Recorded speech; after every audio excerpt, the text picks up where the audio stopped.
This is the most absurd victory I have ever witnessed. We haven't won, Doyen said. You have survived 100. The simulation ended at year 147, not because the humans stopped, because Strategist Prime manually shut it down. Enough, the ancient alien said. We have seen what we needed to see. Doyen stood slowly. His legs were shaky. He'd been sitting for too long. The team gathered around him. They looked like they'd been through a war. In a way they had, did we pass? Mina asked. Her voice was hoarse. That is for the council to decide, Strategist Prime replied, but I will share my findings with them. This evaluation is complete. The observation room emptied slowly. Aliens filed out talking in quiet voices. Some looked thoughtful. Others seemed disturbed. A few appeared angry. Vrax stopped before leaving. The massive warrior looked at Doyen for a long moment. I have fought in 200 real wars, it said. I have seen planets burn. I have commanded fleets that crushed rebellions. I thought I understood warfare, it paused. You have taught me I understand nothing. Humans do not fight like any species I have encountered. You fight like the universe owes you something. Like defeat is a personal insult. It is, Jiho said simply. Vrax made a sound that might have been laughter. Yes, I see that now. I will recommend your acceptance to the council. Not because you are powerful, but because you are terrifying in a way I never anticipated. The warrior left. Doyen and his team were alone with Strategist Prime. What happens now? Hana asked.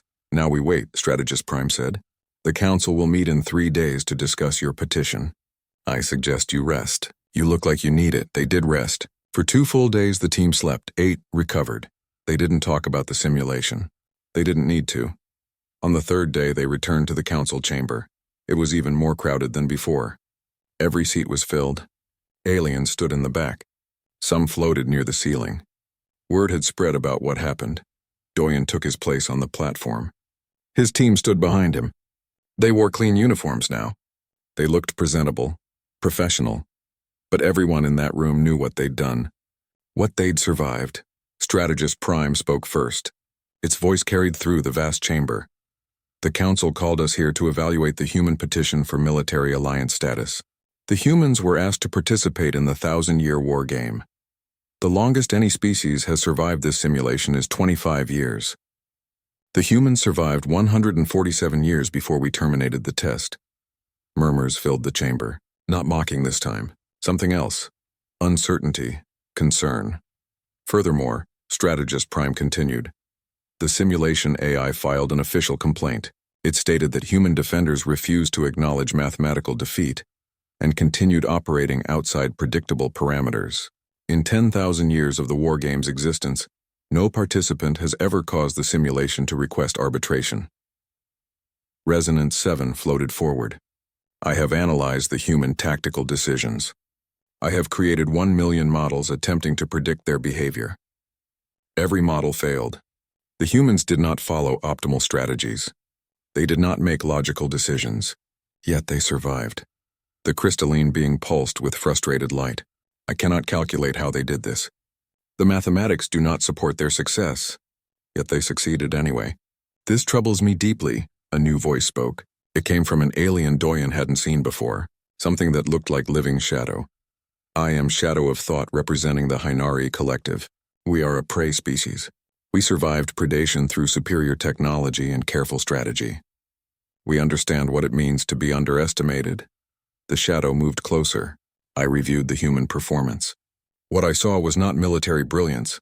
It was stubborn refusal to accept reality. The humans were defeated repeatedly. Each time they rebuilt from nothing. They used equipment in ways it was never designed for. They exploited edge cases in the simulation that existed only in theory. This sounds like criticism, Hana said quietly. It is respect, Shadow of Thought replied. You survived not because you were strong, but because you refused to stop.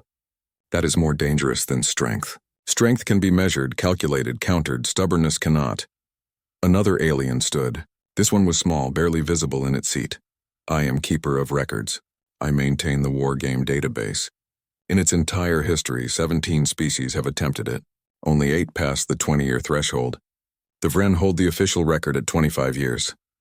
The small alien's voice grew stronger. The humans have broken every precedent. They survived nearly 6 times longer than the previous record. They forced the simulation to operate beyond its design parameters. They made the AI question its own programming. They did something else, Keeper of Records continued. They redefined what survival means. Previous attempts focused on maintaining territorial control, resource management, strategic superiority. The humans abandoned all of that. They scattered into independent cells with no coordination. They should have failed immediately. But they didn't, someone in the crowd said.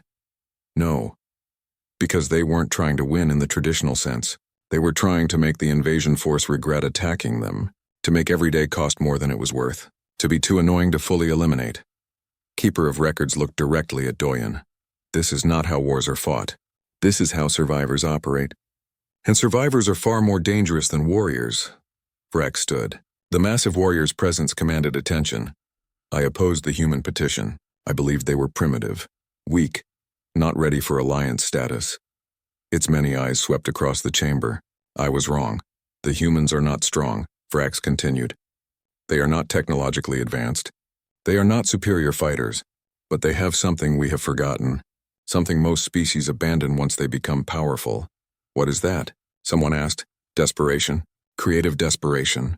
The willingness to try anything when all conventional options are exhausted.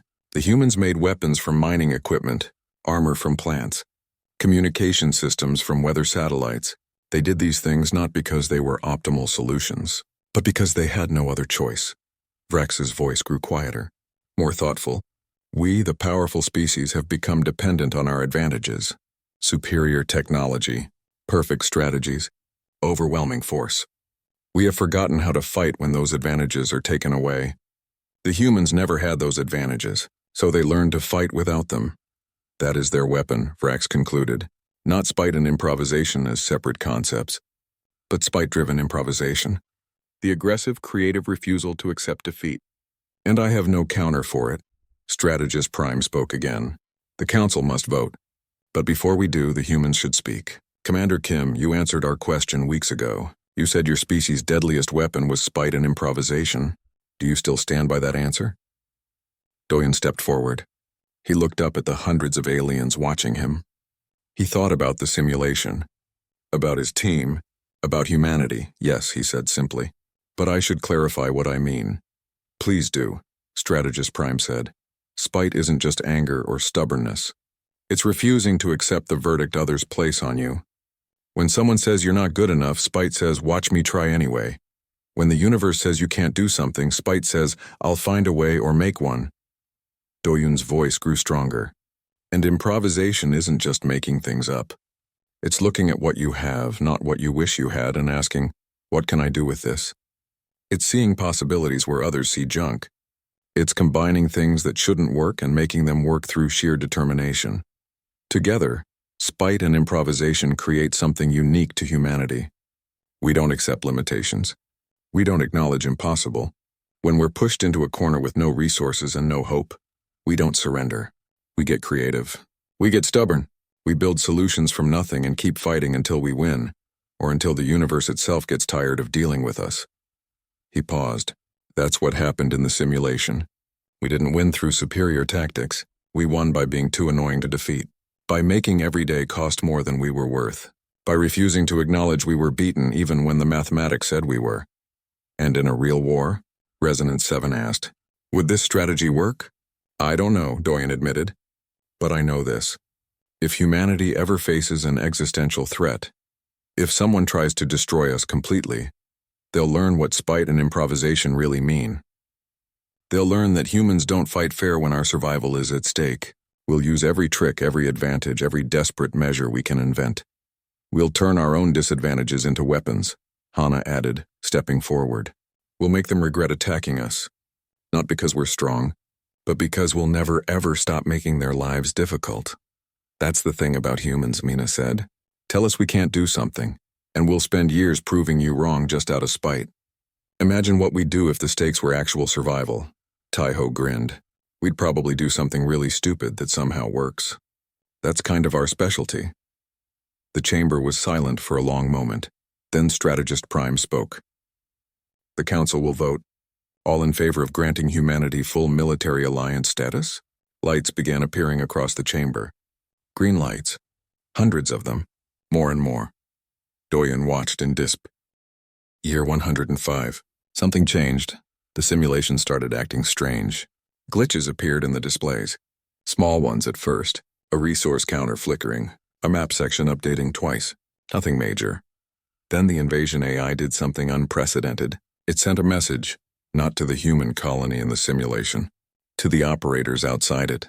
The message appeared on every screen in the observation room, written in standard concordance language, clear and simple. Request clarification. Are the human defenders operating within acceptable parameters? The room went silent. Aliens looked at each other. No one knew what to say. The simulation is asking us a question, Resonance 7 said. This has never occurred. Strategist Prime approached the display. Simulation AI, please specify your concern. Another message appeared. Human defenders have been mathematically eliminated 17 times. They continue operating. Human defenders have insufficient resources for survival. They continue surviving. Human defenders make tactically inferior decisions that result in strategic advantage. This should not be possible. Please clarify acceptable parameters. Doyen started laughing. He couldn't help it. The situation was too absurd. The simulation thinks we're cheating, he said. Are you? Frax demanded. No. We're just not playing by the rules it expects. Strategist Prime studied the message. The simulation is designed to counter optimal play, logical decisions, strategic thinking. It has never encountered opponents who deliberately make suboptimal choices. Because suboptimal choices should lose, Resonance 7 said. Should, Hana repeated. But we're not losing. We're too annoying to kill. The simulation sent another message. Human defenders are exploiting undefined behavior. Request guidance. What undefined behavior? A Kelthros observer asked. Data flooded the screens. Hundreds of examples. Thousands Mina's power cells that shouldn't work but did. Teho's ecosystem manipulation that wasn't supposed to be possible. Jiho's tactics that made no mathematical sense. Every improvised weapon. Every jury-rigged system. Every decision that reduced immediate capability, but created unexpected advantages. They're not exploiting anything, Strategist Prime said slowly. They're simply operating outside the simulation's predictive models. It can't calculate what they'll do next because they don't know what they'll do next. That is not military doctrine, Frax said. No, Doyen agreed. It's called improvisation. We make it up as we go. The simulation can't predict us because we're not following a strategy. We're following spite. Spite is not a strategy, isn't it? We're still here, year 105. No one expected us to make it past year 10. We're succeeding specifically because everyone told us we couldn't. Year 110 arrived. The situation had become bizarre. Inside the simulation, the human cells were thriving in their own chaotic way. They had no central command, no coordinated strategy. They barely had functioning equipment, but they were everywhere. Impossible to eliminate, too scattered to destroy. Each cell operated independently, causing just enough damage to be a constant problem. The invasion force controlled the planet but couldn't use it. They'd won the territory but lost the war. Outside the simulation, the observers were arguing. They should count this as a failure, a Vren officer insisted. The colony fell. The main base is destroyed. By all traditional measures, they lost. But they're still fighting, Strategist Prime countered. The scenario asks for survival. They're surviving, barely, chaotically, but surviving nonetheless. This is not survival. This is refusing to acknowledge defeat. Is there a difference? Doyen asked. He'd been quiet for hours, just watching. If we refuse to stop fighting, haven't we survived? If the invasion force can't pacify the planet, haven't we denied them victory? Resonance 7 pulsed with frustrated calculations. I have modeled this scenario 1 million times. In every logical outcome, you should have lost by year 30. Yet you continue. The mathematics are clear. You should not exist in this timeline. Good thing we don't base our existence on your math, Mina said. She looked terrible. Everyone did. They'd been running this simulation for weeks of real time. The mental strain was showing, but no one wanted to stop, not now. Not when they'd made it this far. Inside the simulation, a new problem emerged. Resources were so scarce that the human cells were using things that weren't meant to be resources at all. Ari's group had started mining asteroids. Not for minerals, for ice. They were melting ice, separating hydrogen, and using it as fuel in engines that weren't designed for hydrogen. It worked somehow. Hyun's group had discovered that certain plant fibers, when woven together, could deflect sensor scans. They made armor from plants. It shouldn't work. Plants weren't dense enough. But the simulation modeled it as working because technically the fibers did absorb certain frequencies. The human defenders had found an edge case in the physics modeling and exploited it. This is not exploitation, Strategist Prime said, reviewing the data. This is discovery. They're finding properties of materials that exist in the simulation, but were never meant to be relevant to combat. They're using leaves as armor. Frack said flatly. Technically modified plant fibers with specific structural properties, Strategist Prime corrected. But yes, essentially leaves. And it works? It works. Year 115. The simulation sent another message. Warning. Extended operation beyond design parameters. Recommend scenario termination. The simulation wants to give up, Hana said. She started laughing. It was tired laughter. Slightly hysterical. We broke the simulation. It's trying to quit. That cannot be possible, Resonant 7 said. The simulation is designed to run for 1,000 simulated years. Run, yes, Strategist Prime said. But not to actively struggle against opponents this unpredictable for this long. The AI is consuming processing power at rates beyond standard parameters trying to counter human decisions. Doyen looked at the team. They were exhausted, running on stubbornness and spite at this point. Barely holding together, do we stop? He asked quietly.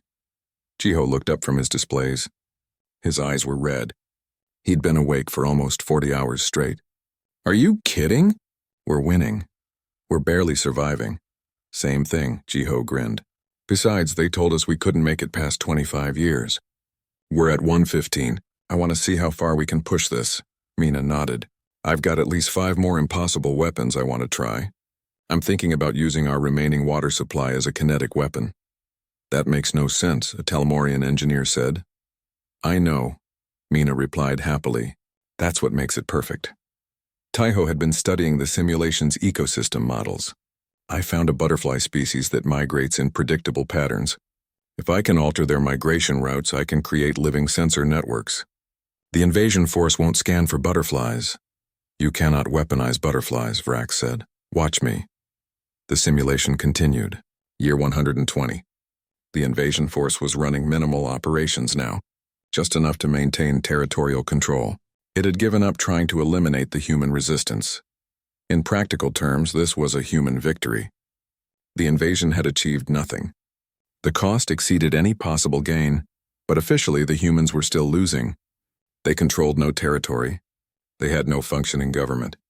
They were scattered, resource-starved guerrilla fighters. This is absurd, Resonant 7 said. You have lost by every measurable standard. Yet you claim victory. Because they're still there, Strategist Prime said. It had been quiet for hours, watching carefully. They've redefined victory. It's not about holding territory or defeating the enemy. It's about refusing to give up.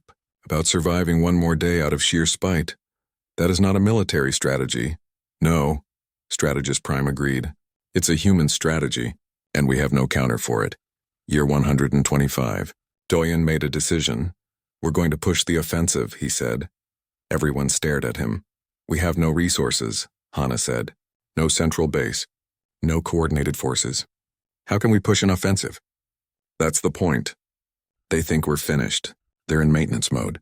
What if every cell, operating independently, all decides to cause as much chaos as possible at the same time? Without coordination? Rax asked. We don't need coordination. We just need everyone to be equally annoying simultaneously. It shouldn't work. Independent cells can't launch coordinated offensives. That was basic military logic. But humans weren't following basic military logic. Each cell attacked whatever targets were convenient. No coordination. No strategy. Just pure aggressive chaos launched at everything within reach. The invasion force panicked. The attacks came from everywhere. No pattern, no logic. No way to predict where the next strike would come from. Losses mounted. Not for humans. For the invasion force, they were scrambling to respond to threats that disappeared as soon as they arrived. By year 130, the invasion AI sent a final message. Formal protest. Human defenders refuse to acknowledge mathematical defeat. This scenario cannot be resolved within acceptable parameters. Request arbitration. The simulation was filing a complaint against humans for being too stubborn to die properly. The observation room was absolutely silent. Then someone started clapping. Slowly at first, then others joined. Within moments, dozens of aliens were applauding. Even Vrax made a gesture that might have been respect. Isn't it? Doyen gestured at the displays. We're still here. The simulation room was crowded now. Word had spread through the station. A human team was doing the impossible. Aliens from dozens of species came to watch. Simulated Year 15 began with a crisis. The invasion force had learned. It adapted its tactics. It stopped falling for the obvious traps. The human colony was down to 60% of its original defensive strength.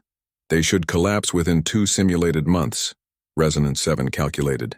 The mathematics are clear, but Mina had found something new. Look at this, she said, pulling up a schematic. The power cells we're using? They're designed to run for exactly 10 years before replacement. That is standard, a Talmorian engineer said. They become unstable after that point. Right, unstable. Mina's grin was slightly crazy now. She'd been awake for 30 real hours. What if we want them unstable? She started pulling power cells early, deliberately using them past their safe limits. When they started to fail, instead of replacing them, she wired them into weapon systems. The invasion force's next attack ran into defensive guns that fired at random intervals because the power supply was failing. Except it wasn't random. It was unpredictable. The invasion AI couldn't calculate firing patterns because there was no pattern. This is insane, Vrax said. Yes, Doyen agreed, but it works. Taiho had expanded his wildlife project. He'd discovered that the simulation included ecosystem collapse as a possibility.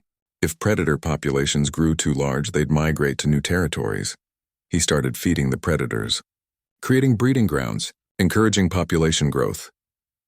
You're going to cause an ecological disaster, Strategist Prime warned. Yep, Taiho said cheerfully.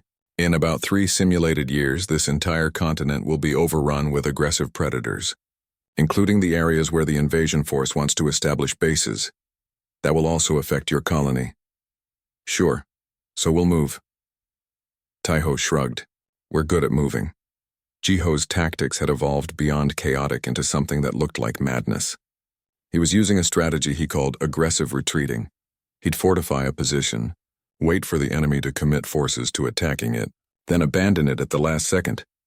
You're wasting resources, a Vren tactical officer said. Am I? Jiho pulled up the casualty reports. The invasion force is losing 3 ships for every position they take. They're winning ground but bleeding resources. How long can they keep that up? The answer came at the 20-year mark. The invasion AI requested additional resources from the simulation. It had never done that before. The room went silent. The invasion force is designed to be self-sustaining, Strategist Prime said slowly. It should not need additional resources. It does if it's spending too much conquering positions we don't care about, Jiho said. We've made every meter of ground cost more than it's worth. Hana was watching the resource counters. The human colony was at critical levels. Food low, power unstable, weapons wearing out. They should be finished. Doyen, she said quietly, we're running out of everything. I know. We can't keep this up much longer. Don't need to. Look. He pointed at the invasion force's resource display. They were running low too. We just need to last longer than they expect. Make every day cost them more than they planned. Mina had started cannibalizing their own equipment. She took apart construction vehicles to repair weapons. She used habitat components to build power systems. Nothing was used for its original purpose anymore. This defies all engineering principles, a Kelthros engineer said, studying her work. That connection should not function. The materials are incompatible. Should not is different from does not, Mina replied. She had dark circles under her eyes, but looked happier than ever. Watch. She activated the Frankenstein device. It was made from a water pump, 3 different kinds of wire, something that used to be a cooking unit, and what looked like a door panel. It hummed, sparked, and started generating power. How? The engineer demanded. Honestly? I'm not entirely sure, but it worked, so I'm not questioning it. The simulation hit year 25. They'd matched the Vren's record. The room was packed now. Vrax stood in the front, all forearms crossed. Its expression, if it had one, was unreadable. The invasion force had grown desperate. It threw everything at the colony. Wave after wave of attacks. The human defenses crumbled under the assault. "This is it," Hana said. "They can't survive this." The colony's main shield generator exploded. Defensive positions fell one by one.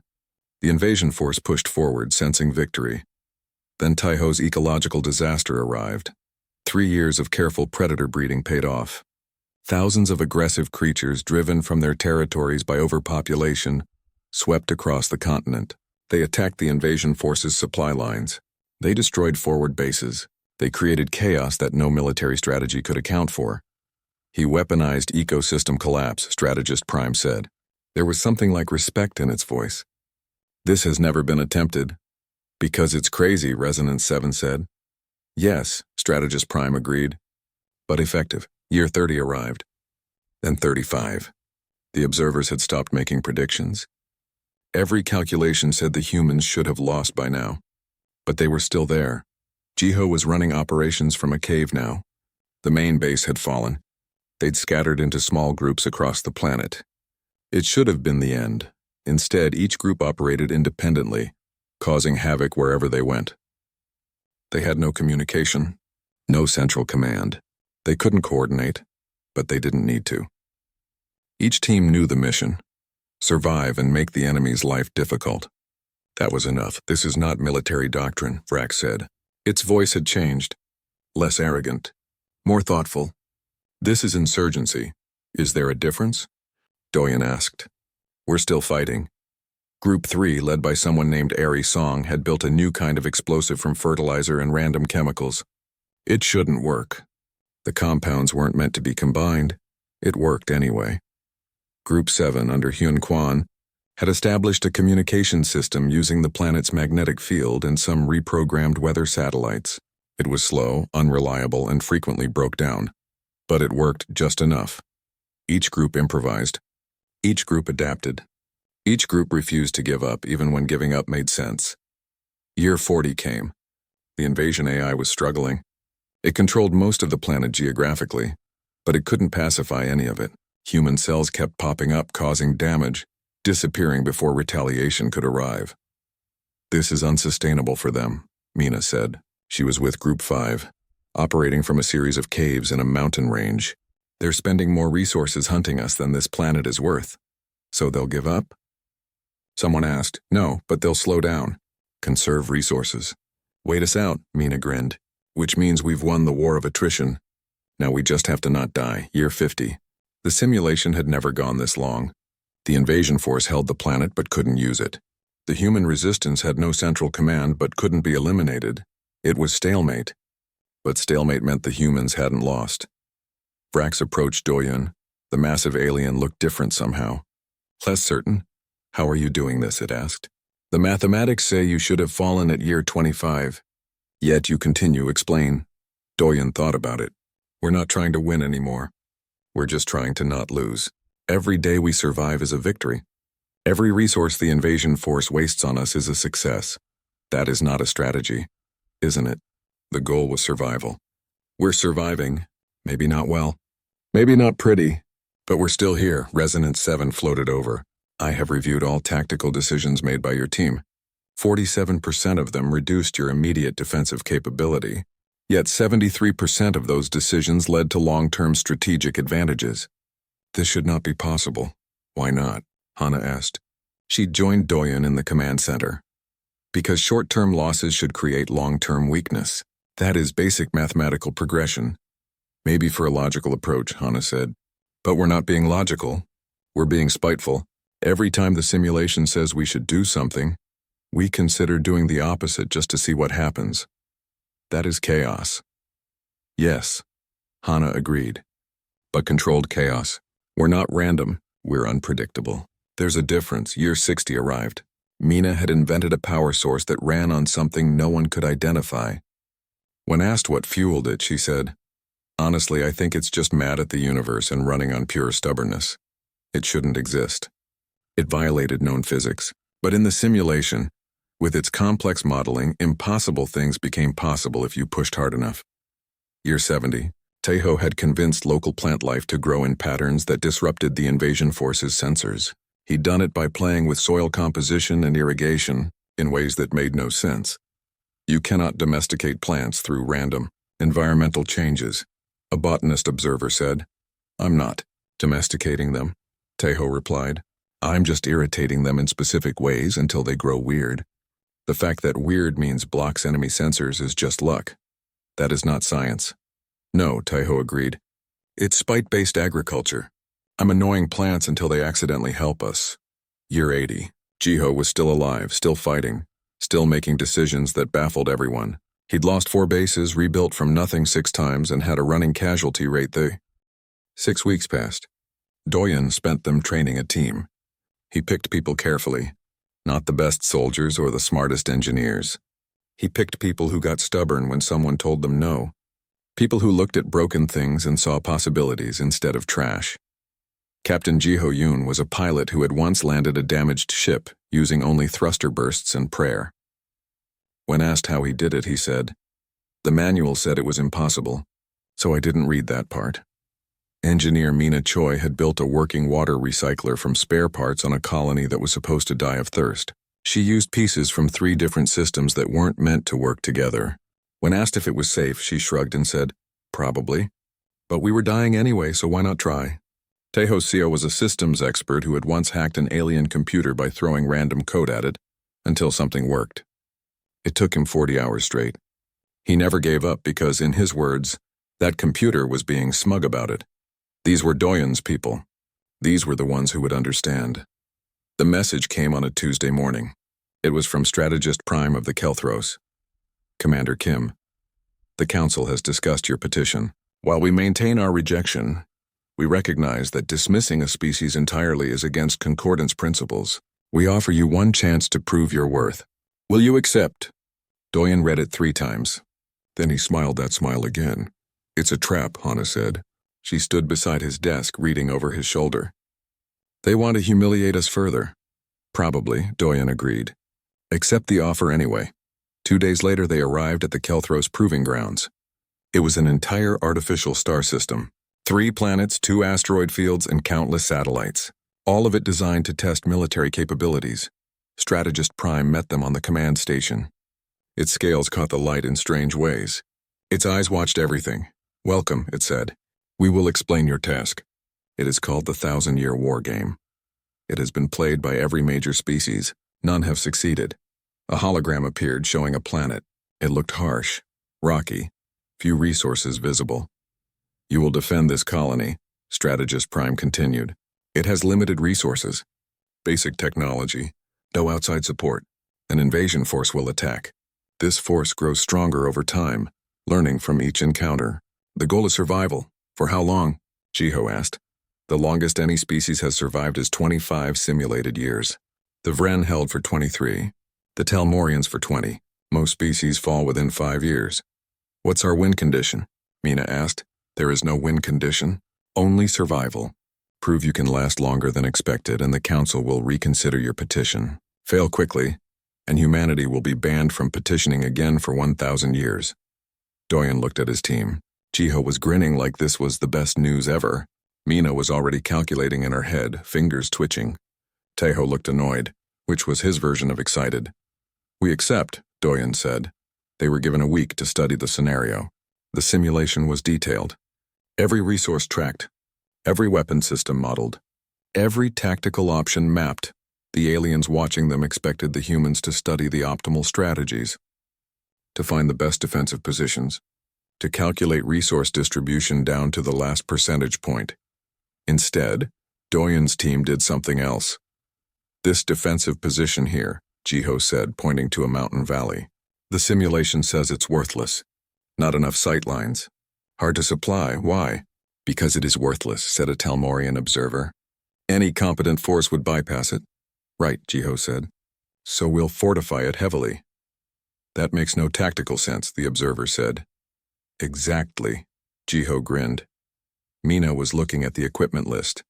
Standard defensive weapons, power systems, construction tools, all neatly categorized by function.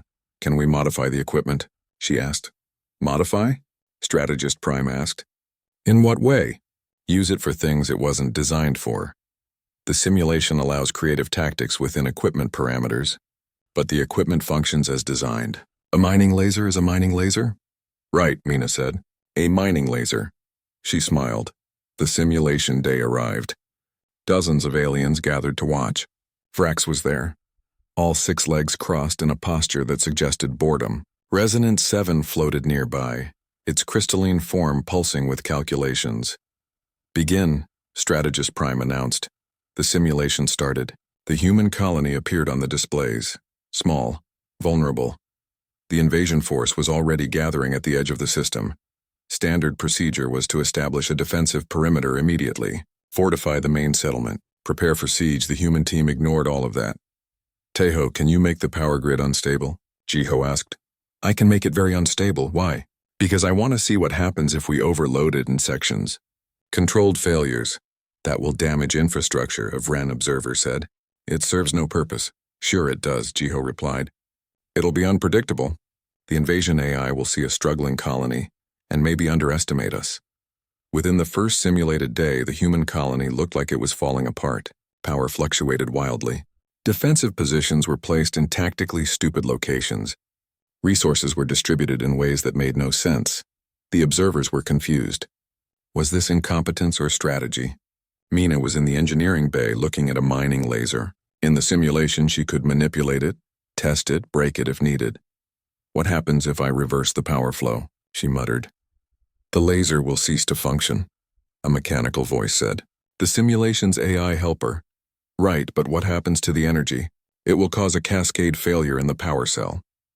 How big a failure? Approximately 400% overload before physical destruction. Mina's eyes lit up. So it'll explode? That is not the intended function. But it'll explode? And then yes, how big? The AI paused, probably checking calculations. Equivalent to a mid-range explosive device. Perfect. Can I aim it first? 24 simulated hours into the game, the invasion force arrived. It came in carefully, scanning for defenses. It detected the unstable power grid, the poorly placed fortifications, the disorganized resource distribution. The invasion AI calculated this would be an easy victory. It sent in a small force to test defenses. That force approached the mountain valley, the worthless position that no competent force would fortify. The mining laser, now rewired into something that would make its manufacturers cry, fired. Not as a laser, as a kinetic projectile launcher powered by controlled power cell explosions. The invasion force's shields were calibrated for energy weapons, not for chunks of superheated rock traveling at ridiculous speeds. 3 enemy ships went down before they understood what happened. What was that? Frax demanded. A mining laser, Mina said innocently. That is not how mining lasers function. It is now. The invasion force regrouped. It adapted its shields. It approached more carefully. Taiho had found something interesting. The planet's ecosystem wasn't just decoration. It was fully simulated. Every animal, every plant, every interaction modeled. Hey, he said, can I interact with the wildlife? You may attempt to, Strategist Prime said. But the simulation's animals follow their programming. They cannot be domesticated or controlled. Right, Taiho said. Can't be controlled. He paused. Can they be annoyed? He spent 6 simulated hours studying the local predators. Large territorial creatures. They attacked anything that entered their hunting grounds. Taiho started placing noisy equipment right at the edge of predator territories. Then he ran flight patterns just overhead, irritating them further. By the end of the simulated week, the predators were in a constant state of aggression. When the invasion force tried to establish a ground base, the animals attacked everything that moved. You're using wildlife as defensive troops, Resonance 7 said. This was not anticipated. You said they couldn't be controlled, Taiho replied. I'm not controlling them. I'm just making them really, really annoyed at everything in their territory, which now includes the invasion force. The first simulated month ended. The human colony should have fallen by now. Instead, it was holding, barely, chaotically. But holding. The invasion AI was confused. Every time it adapted to one human tactic, they switched to something else. Something that shouldn't work but did. Jiho was making tactical decisions that baffled everyone watching. When asked why he abandoned a strong position, he said, "Because the invasion force expected us to hold it. So I left a bunch of broken equipment there to make them think we're retreating in panic. Instead, we're circling around. That reduces your defensive capability," a Kelthros observer noted. "Sure," Jiho agreed, "but it makes the enemy overconfident, and overconfident enemies make mistakes." The simulated year mark passed, then 2 years, then 5. The observers stopped laughing. They started taking notes. The human colony was a mess. Nothing worked the way it should. Tactics made no sense. Resources were wasted on projects that seemed pointless, but they were still alive, still fighting, still finding new ways to make working solutions from broken parts. Brax watched in silence. Its many eyes tracked every decision. Finally it spoke. "How are they doing this?" Strategist Prime didn't answer. It was watching Doyen, who sat calmly in the command chair, that small smile still on his face. "Commander Kim," Strategist Prime said, "what is your strategy?" Doyen looked up at the alien. "Strategy? We're making it up as we go. That is not sustainable." The station was bigger than anything Doyen had ever seen. It floated in space like a small moon, covered in lights that blinked in patterns he didn't understand. Ships from dozens of alien species docked at its many ports. Some ships looked like metal insects. Others glowed with strange energy. A few didn't even look solid. Doyen Kim stood at the viewing port of the human shuttle, watching the station grow larger. His uniform was pressed and perfect. His face showed nothing, but inside his heart beat faster than normal. "Nervous, Commander?" asked Hannah Park. She stood beside him, her own uniform just as neat. She had served with Doyen for 6 years. She could read his moods better than anyone. "No," Doyen lied. Then he smiled a little. "Maybe a bit. They won't accept us," Hannah said quietly.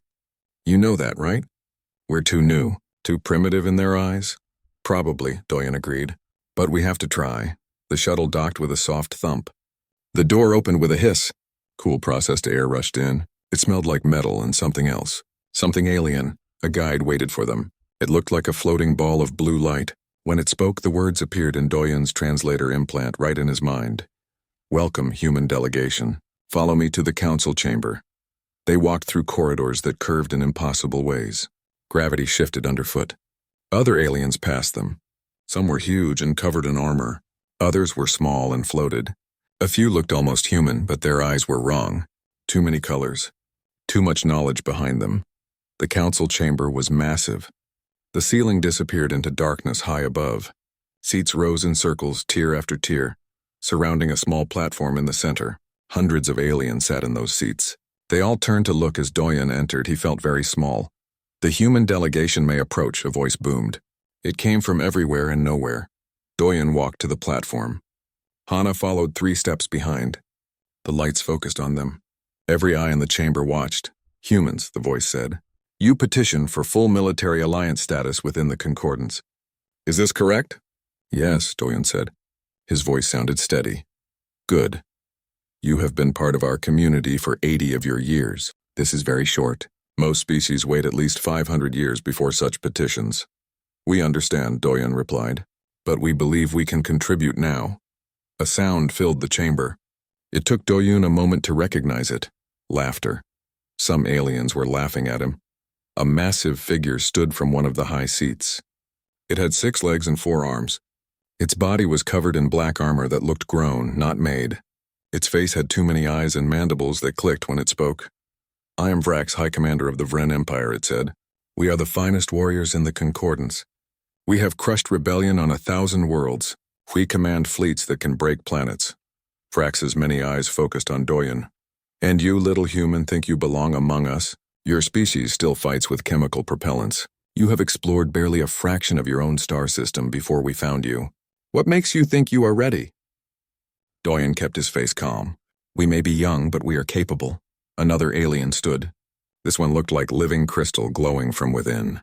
"I am Resonance 7 of the Telmorians. We are beings of pure logic and energy. We have calculated every possible battle outcome for the past 6,000 years. Our strategies are mathematically perfect." The crystal beings seemed to study Doyen. "Your species has shown no remarkable qualities. Average intelligence, average physical capability, limited technology. What can you possibly offer? A third alien rose. This one was reptilian with scales that shimmered like oil on water. Its eyes were ancient and cold. I am Strategist Prime of the Kelthros. We have observed your species. You are emotional, chaotic. Your strategies lack elegance. Your technology is borrowed and barely understood.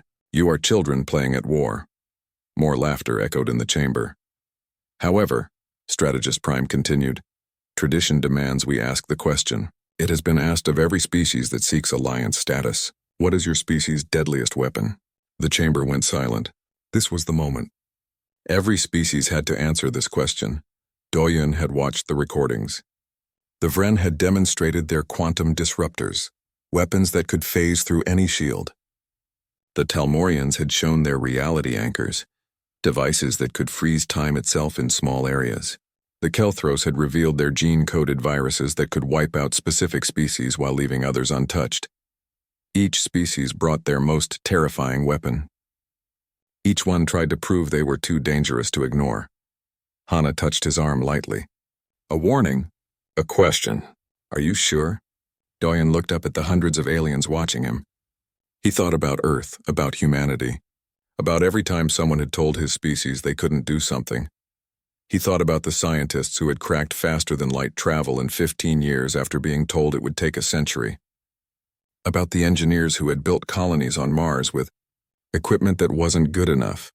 About the soldiers who had held impossible positions just because retreating felt wrong.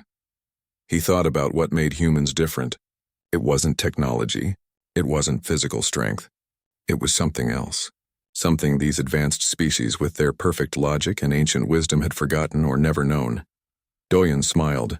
It was a small smile, but it reached his eyes. Spite and improvisation, he said clearly. The silence lasted 3 full seconds. Then the chamber erupted. Aliens shouted in languages that made Doyen's translator scream with errors. Some laughed so hard their bodies shook. Others made sounds of disgust or confusion. Spite? Vrax roared. An emotion? You claim an emotion is a weapon? Improvisation? Resonant Seven's voice rang like broken glass. The lack of planning? This is your answer? Strategist Prime didn't laugh. It just watched Doyen with those cold, ancient eyes. This is either brilliance or stupidity. I cannot calculate which. The petition is denied, Vrax declared. Humans are not ready. You are primitives who don't even understand the question. Return in 500 years if your species survives that long. Other voices joined in agreement. The decision was made. The humans had failed. Doyen bowed slightly.